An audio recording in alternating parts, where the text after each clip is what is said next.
Welcome to my channel Limelight Leaks. Please share and subscribe and hit the bell icon for new updates. The assault's devastation has taken a toll on my psychological well-being. Why, when Cassie was most at risk in her legal dispute with Diddy, did 50 Cent just appear as her unanticipated ally? A man without any direct, no strong connection to the lawsuit, Cassie, and formerly thought seen just a simple provocateur on Diddy's periphery orbit. What caused him to change from a teasing onlooker enters the carrier of crucial proof. Is this just a rivalry between two of hip-hop's titans? Or does a secret hand, a covert connection between 50 Cent and Cassie plan this maneuver?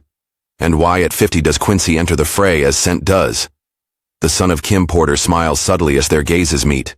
The assertion is, something from the intelligence, report by an attorney. There comes a time when it kind of becomes combative. Was it just a brief feeling or the suggestion of a secret long brewing deal? What does a quick look mean? Is 50 Cent also actually the primary factor influencing Diddy's destiny? Or does he simply act as a pawn in a painstakingly planned game? Come with us. If we follow every hint leading to this tale as more than simply Diddy and Cassie, it's on the true cause behind 50 Cent's decision to come forward as a surprise observer at the trial. And more importantly, who is the mastermind tugging the strings in the back, this mysterious curtain?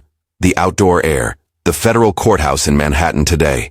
Tension flared as crowds of spectators flocked to see the newest twist in Sean Diddy's trial. Commies, protesters, reporters, and Diddy's devoted fans crowded the sidewalks, resulting in a strengthened presence of security to control the commotion. The trial proceeded into its third exhausting week. Ventura Cassie, Diddy's ended 4 days ago with a former lover accusing the rapist of heartbreaking testimony, mogul of coercion and physical abuse, into organized freak-off parties. Her claims were supported by witnesses, testifying that they saw Diddy in person, hit Cassie in 2009. The prosecution, intended to close and call more voices, Cassie's family and friends, to the stand. In the meanwhile, Diddy's attorneys scoldly, carefully disassembled the branding and the prosecution's video evidence. It lacks explicit timestamps or context, putting Cassie in a precarious position. Diddy is still being held, facing the threat of life in prison if found guilty. The public observes, captivated as every development takes place. Below the courtroom lights palette shine. The air was heavy with oppressive anxiety, penetrated by the sharp eyes of the jury and the quiet whispers of the throng. Cassie, 8 months pregnant, Ventura's lengthy hair flowing freely, stood in front of the jury, her hands firmly clenched to conceal their shuddering. Her face displayed the burden of fatigue, her swollen eyes, rimmed yet determined, as though facing a flood of painful recollections. She described her long and decadent entanglement with Combimi's Sean Diddy. Her quiet voice, but steadfast. Every word filled with the wounds from years of living under his rule. Through choked sobbing, Cassie revealed, "I got to know when I was only 20 years old. A young girl full of dreams, thinking he would lead me to achievement. However, I quickly recognized I had lost my freedom. He was in charge, everything, even the songs I sang, the attire I wore to the individuals I was permitted to get together. He coerced me into doing things. I hated behaviors that revealed my conscience, threatened me if I protested. Violence directed at my family or me would pay the price." Thus, discussing how she would occasionally be in the midst of her freakouts could force her to throw up, and Sean Combs would continue to compel her to even take part in the freak-offs, even though she was really sick. To demonstrate her claims, Cassie exposed the terrifying details of the fright-off party's covert meeting she had been forced to go. "He insisted that I attend those occasions," she stated, her voice still trembling, not flinching. "Although I didn't want to, he told me I would have to pay a high price for disobedience. After he took hold of my wrist, his eyes as icy as iron, and growled, 'You believe that your family will remain secure if you not follow me?'" She hesitated, her eyes looking around the courtroom as though recalling that terrifying time. To support her testimony, she unveiled a secret captured footage obtaining snippets of the filthy freak-off gatherings and other illegal swore, she asserted. "Absurd things happened. This is a sneak peek of what I persevered," she said, her eyes silently, resolutely looking around the jury. On the big screen in the courtroom, the shadowy footage flared to life. Figures wavered in the throbbing light of a lavish space with electronic music pulsing beneath a clamor of sounds of vague voices and laughter. The pictures were blurry, showing Only faces and details in silhouettes obscured by uncertainty. Cassie persisted. Despite its flaws, this video was evidence of the pressure, and she was manipulated. Her eyes were crimson, rimmed but firmly secured to thievery, a veiled request that they think about the suffering she had endured. Thus, you currently have the cycle of violence in which there is a violent incident. I would then presume, because that's typically, it goes like this. The offender. This is where Diddy would say, I apologize, it wasn't my intention. Oh my, the jewelry, the flowers, everything, other things. You have my undying love. This is never going to occur once more. And of the survivor, given that they are in love for the individual, endures in the connection. Cassie pushed, her voice growing louder as she described an eerie conversation. 1. Evening at a 2009 white party. During one of those events I attempted to refuse. She spoke with a lost, aloof gaze. In the mind. I said, San, I don't wish to carry out this task. It's incorrect. He gazed at me quiet for a few excruciating moments, after which he responded, You don't get to decide, Cassie. If you desire your family safe, you'll follow my instructions. When I'm still grabbed my wrist, shook my head, squeezing so tightly that I believed it would hurry up. Don't test me, he whispered. I was left with no other option. Her testimony cast Achilles' silence in the courtroom, silencing the faint noises of the audience. Cassie's hands and head were bent, shaking as though experiencing that very moment. Fear, danger of harm or shame. The Sean is the way they say it. Diddy's attorneys are equipped with razors, with keen insight, a quick counter-offensive. Richard Hayes, an attorney, rose, his voice filled with icy clarity, looking around the jury with a refined, unflinching assurance.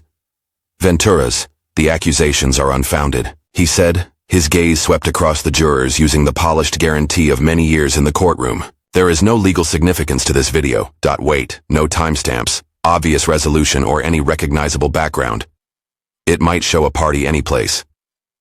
How do we have proof that it wasn't manipulated? Disparage my client? He took a step toward the jury, lowering his voice but filled with gravity. Miss Ventura describes horrible discussions, but provides no actual evidence or witnesses. Proof to support her assertions. Why did she not depart earlier if these were the charges accurate? Or is this just a story that was made up for personal gain, revenge, or to make money off of Mr. Combs' notoriety? Hayes turned in Cassie's direction, his like a blade piercing the eye. Miss, you say my client threatened Ventura, your household. Do you have one SMS message, recording, or fragment of evidence to prove that? The shaved query forced Cassie to firmly press her lips, ears that tremble momentarily, as though huddled beneath the courtroom's relentless examination. He was, in fact, more restless than he had been the day before. He was making notes. He exerted himself, away from the table of defense and mostly sitting in that position. They never appeared to produce without even making eye contact with one another, after she sobbed at having loved him once, and organizing and taking part in these freak-offs. At the defendant's table, Diddy kept up a facade of calmness, but subliminal cues revealed his discomfort. Wearing a dapper black suit, he leaned with his hair trimmed neatly. Ahead, hurriedly whispering to his lawyer, holding a pen in his hand so firmly that his knuckles became white. Behind the composed exterior, he was unable to conceal his displeasure, an outburst of rage. His eyes flickered. Getting used to control of every situation, he now felt a danger that neither riches nor influence could be readily quelled. As his Cassie's testimony was attacked by a lawyer, his lips twisted into a little smile, not one of victory, but a tense effort to hide his fear. However, from the gallery, Janice, his silver-haired mother, whose hair is done up well, looked with a lot of unspoken disappointment. Her head was bent, her hands shaking, revealing a quiet deal with her son's doubts. Diddy's tall young son, Justin, observed his dad, his eyes obscured by a maze of distrust and anxiety, though the sweltering air in the courtroom grew denser. There were murmurs among the crowd, whereas the jury's eyes were sharp but cautious, as if considering every word carefully, careful attention to detail. Cassie, beneath bearing the heavy weight of examination, looked of extreme seclusion. However, after that, when the courtroom door opened, there was a rumble of disturbance filled the room. St. Jackson, Curtis walked confidently into the courtroom, his imposing presence, his sharp eyes scanning the space with unwavering determination, dressed in a pointed, dark outfit. He arrived like a storm, cutting through the oppressive atmosphere, entering the room in a state of shocked quiet. Diddy's gaze squinted, his pulse quickening. He remembered 50 cents. Barb makes jokes on social media, but never thought his opponent will dive into this battle. Lifting her head, Janice's attitude that alternates between confusion and mistrust. 50 Cent raised his head, his voice echoing with a serene but powerful weight. "I'm present for the truth," he said, sweeping his eyes. The room, then lingering for a moment on Diddy. "Justice is not something that can be bought, bartered, and I refuse to watch as innocent people are crushed simply because someone thinks they can control everything." He declared that he owned a unique crystal clear video that includes timestamps and accurate background supporting Cassie's video. The film revealed a lavish room with walls made of crimson velvet and the glimmer of chandeliers made of crystal. But there was a nagging sense of discomfort seen, deceived by the quivering. The guests gripped wine cups, hands. The air became more and more warped as the motions of the person took simmering in a dish. They moved with ease, across the room, not reeing, but as though carrying out a somber rite. During the electronic music's throbbing throb, a powerful authoritative voice abruptly broke through the atmosphere. "Nobody departs till I say so." Leaning forward, 50 Cent looked unflinchingly glued to the television. A faint nod crossed his face, but none of surprise, but with a silent affirmation, as though verifying something he has believed for a long time. Quiet, given his modest manner, conveyed volumes without resorting to theatrics. The courtroom. He wasn't just an observer. His purpose was to break the veil of confidentiality. The voice of a lady then appeared, wavering, soft and choked with fear. "I'd rather not stay." The noise, the whole courtroom fell silent. Cassie lowered her head, trembling her shoulders. Her hands were so squeezed that the knuckles turned white. In that brief, nobody could take their eyes off it. Though the truth had emerged from the shadows, with its sheer might, rather than a shout, unquestionable presence. Slam, all of a sudden. AI in the footage, the door slammed shut. Aloud, a long laugh sprang out, like though someone aimed to use authority to quell fear. However, the hilarity didn't overshadow the truth. That simply added to the chill. 50 Cent looked over at the bench, his gaze cutting edge, indicating that this video was only the first act. A larger secret hung over them, waiting to be revealed. Yes, which is a documentary on P. Did he Puff Daddy? Diddy P. Did he make a mistake? Here I am aware that you have been using social media a lot, discussing it. We succeeded.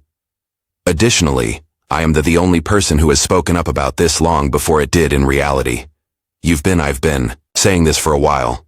And however, nobody was, they're simply he's saying this, but why? Additionally, it's coming out in a big way. But I didn't take part either, and I didn't go too far. Every eye in the courtroom focused on 50 Cent Jackson's Curtis as he pulled a worn briefcase out of his leather notebook. The cover is tattered, allegedly owned by Kim Porter, the Sean Diddy Combs' late wife. Using a calm manner, but a look as keen as a blade, he revealed the yellowed diary. Pages quivered slightly in his grasp. Kim's trembling penmanship appeared to throb with the pain of her tortured days. His voice was deep as he read aloud and thoughtful, with every word absorbing the hearts of everyone in attendance. "I'm not sure. How much longer can I stand it? He governs everything. Who I am and what I say. Look at my life. Although I'm afraid, for I have to keep it a secret from my kids." He hesitated, his tone, his gaze fixed on the juror scalding yet burdened by Kim's suffering. She tried to talk, but nobody paid attention. We had to hear her today. A profound. The courtroom fell silent, broken only by the crowd's shaky breaths. Diddy's mother, Janice Combs, sat in the gallery, her hands firmly clasped. She had a restless uneasiness in her gaze, as if Kim's remarks were raising questions she had wanted to bury for a long time. Kim Quincy Porter's son, his young face cast a shadow, by sadness, firmly grasped his hands with emotion shining in his eyes, as even though the spirit of his mother was resurrected through every line that is browsed. Diddy's, the lawyer jumped up and spoke sharply, outraged.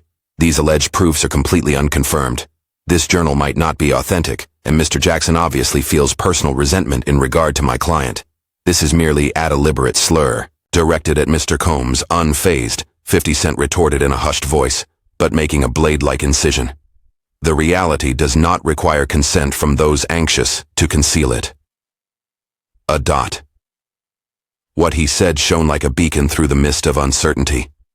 Setting, the courtroom on fire. Dispersed but passionate cheers came from the gallery, an unstoppable surge of assistance.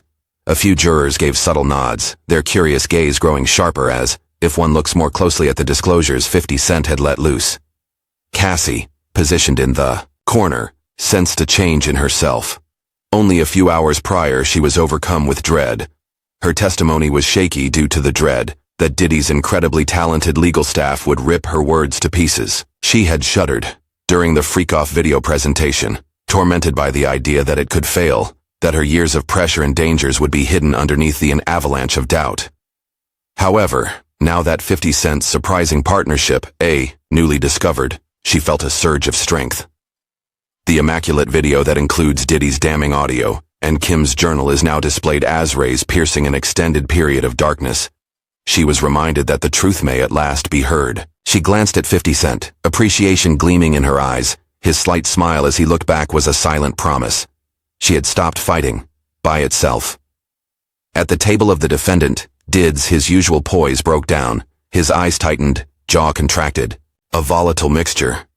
His eyes flashed with anger and dread as the entries in Kim's journal reverberated throughout the courtroom. At one point he had trusted himself, impervious, protected by his kingdom of authority and a group of expensive lawyers, as he had always been. However, this journal, in addition to the previous video, piercing the surface like dagger stronghold of his meticulously constructed reputation. He leaned forward and snarled, urgently, to have his attorney refute this right now. I do not want the jury to see that. One more dot. He clenched his fist, his scowl cutting in 50 Cent's direction, filled with unmasked animosity. For the first time, he felt the burden of secrets he believed would never be revealed, and he was aware that 50 Cent wasn't playing games. Suddenly and unexpectedly, a brief but incredibly significant, the moment comes. 50 Cent's eyes went to Kim. Porter's son Quincy sits in the front row. Quincy, with eyes that were a little sorrowful but determined, brings back a dim smile so faint that it almost slips take note, but that fleeting smile conveys a little empathy, as if there is an unspoken secret between the two, only they know. When the time comes, a few people in the courtroom, their lingering inquisitive looks. Could something more significant is hidden behind the proof? Mike Quincy in the role of Kim's son has more hints to solve. The puzzle. When the courtroom ends, 50 Cent is surrounded by reporters, asking him numerous questions concerning where the video and diary came from. With a mysterious grin, he sidesteps, providing simply, the truth always finds its way. A dot. His mysterious remarks cause a flurry in the general public.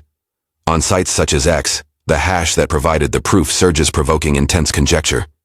Numerous think that only someone who is close to Kim Porter had access to her journal. Following her death, among the names Quincy whispers appearing as a captivating persona, as Kim's son with singer Alb.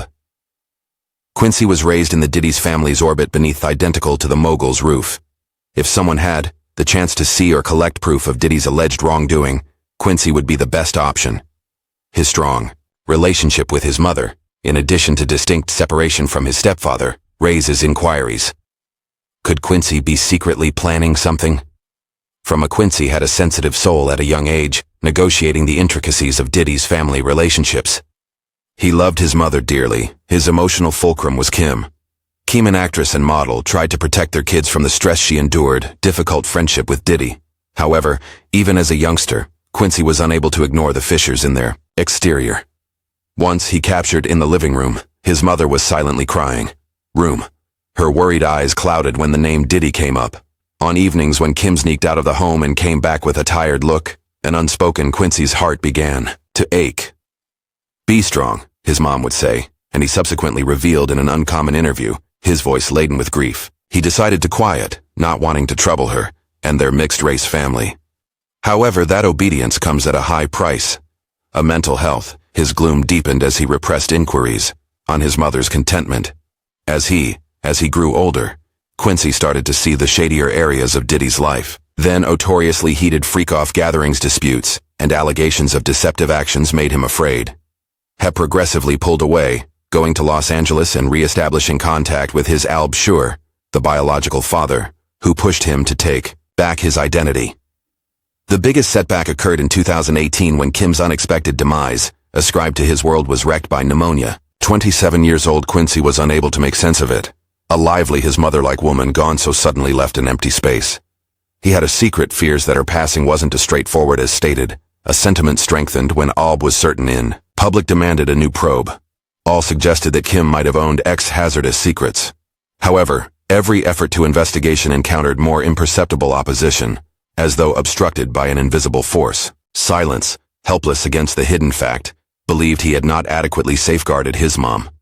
The testimony of Cassie Venture against Diddy shines brightly in Quincy's dark planet, showing the way to earth the secrets that his mother told her grave. Quincy is aware that he cannot act, though, freely.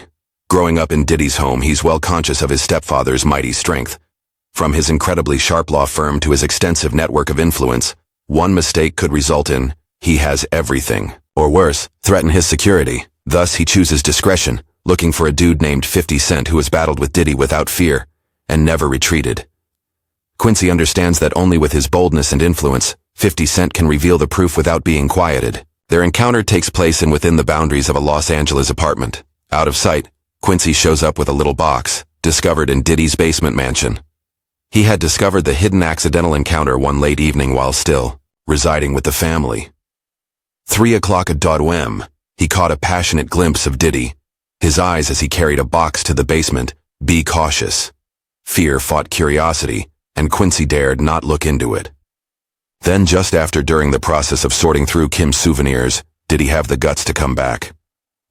He opened the box and found Kim's journal, its quivering penmanship documenting fear and control, in addition to AA film on a hard disk, showing a heated dispute in 2017 between Kim and Diddy. Kim's voice trembles in it, yet insists, "You cannot continue to hide this."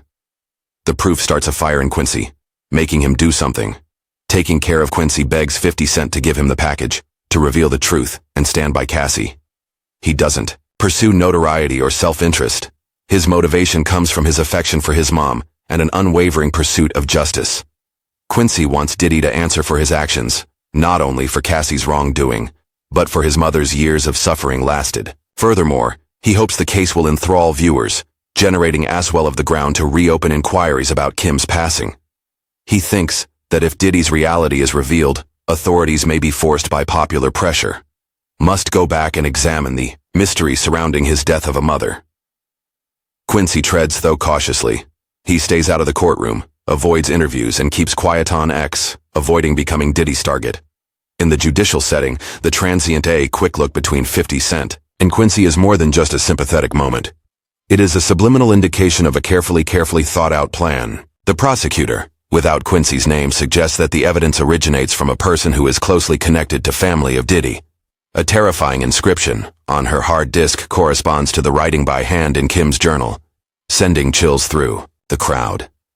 There is conjecture that Quincy, carrying the sorrow of his mother's passing, discreetly provided the proof. Some rally on X behind Quincy's true hash, implying that he is playing with great stakes game, for justice, not for money.